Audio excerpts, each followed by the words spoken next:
Hello, my name is Sherry Brooks, the prayer warrior.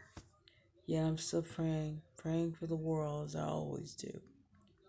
But today's topic is self hatred and self torture, which is topics I'm very familiar with. When I was a young girl, I was molested, and that wreaked havoc on my self esteem and my self image. And I just felt inadequate my whole life until recently. It took me really turning the age I am now to get my stuff together. And also turning 40 was also very liberating for me. So that was another reason. But self hatred. What brought that out for me was I loved a man, a dude. I call them dudes. I loved the dude, and it was not reciprocated. And he ended up leaving to a different state, and I never saw him again. But for some reason, I'm thinking, oh, I'll see him again. We're going to be together. This dude. And never happened, never happened, never happened. And I started to get very angry with myself because I felt like it was my fault that we never happened. So the self hatred and the self torture came. Um, not right away, but eventually I started getting very rageful and depressed, and just I neglected my hygiene and just stuff like that. When I started my job in 1997, um, that's when I started having anxiety attacks, and I thought that the dude was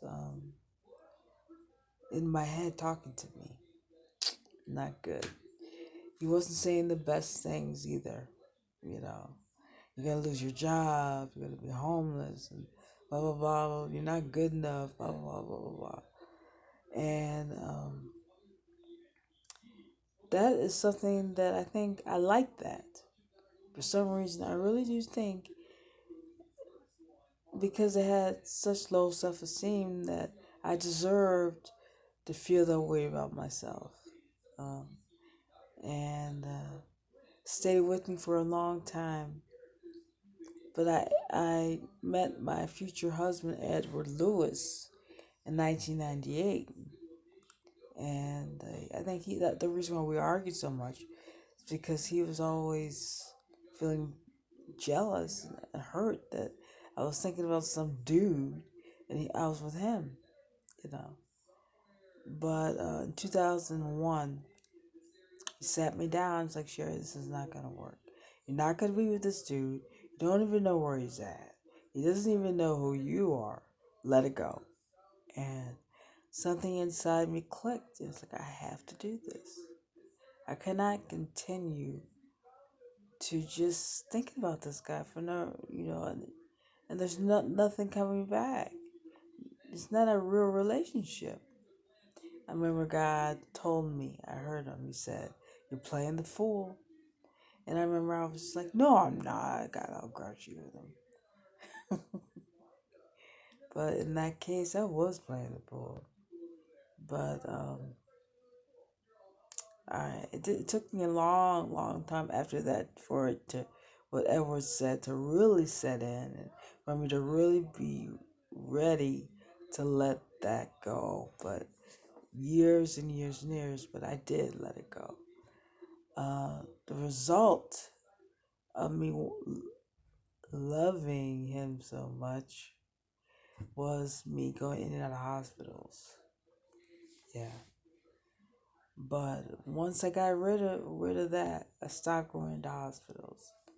Um, I don't plan on ever going back. It's not like a vacation. Um, yeah. So what do I say about it? Um, get a therapist, take some meds, a combination of therapy, talking to somebody, a group therapy is wonderful too. That might be good for you. Just do things you love. Try to follow your bliss. Find something that you're interested in, and just focus on that. Self-hatred and self-torture, which I went through personally, is not easy to get over. I mean, it took me half of my life to get over it, but you can get over it if you want to. Just realize maybe something things happened to you when you were a child, but you're not a child anymore. You're an adult. Hopefully, people are adults watching this, and you could make strides to be happy. You can be joyful in your life. You can have a blissful life. But you have to put your initiative into this and work hard at it. It's not easy to stay positive, but if you have a vested interest in being positive and having a happy life, you can be. I know if you are going through some pain and some hurt, you're not going to be able to go from there to happy just just like that. It takes steps, emotional steps to get to that point. But just be vested into the process, and just know there's nothing wrong with you. God doesn't hate you. God loves you, and it's time for you to love yourself. And that's not good enough, really. You have to love yourself. You deserve that. You deserve self-love. Self-hatred and self-torture don't even exist. It's not even real. It's something that you decided in your head that's how you feel about yourself. You put yourself down because that's how you feel that you should treat yourself. Because it's what somebody said to you when you were 4, when you were 3. Oh, you'll never amount to anything. You're worthless. Those people didn't know what they were talking about. That's not true. Don't give in to that. Okay?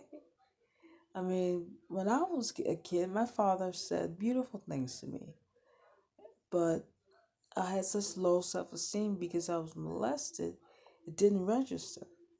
So, but now, you know, my father is a beautiful man. My mother, too, beautiful. My sisters, my nieces and nephews, cousins, uncles, aunts, grandparents, wonderful. If you have that kind of support system, use it. Talk to your family. Say, I'm hurting. I need help. That's probably just as good as a therapist. You don't have to suffer like that. Nobody has to suffer like that. Nobody deserves that. So just remember that, okay? Okay. And remember to subscribe to my channel. Give me some likes. I'm gonna do my prayer. Here we go. With high self-esteem, high self-love, high self-respect, high self-worth, high self-confidence be with you. May the greatest love and light and joy and happiness and kindness, positivity and peace be with you. May the greatest emotional, mental, physical, spiritual healing, peace of mind, courage and caution be with you. And remember, you're a love, you're a light. Don't give in, don't give out, don't give up. Peace.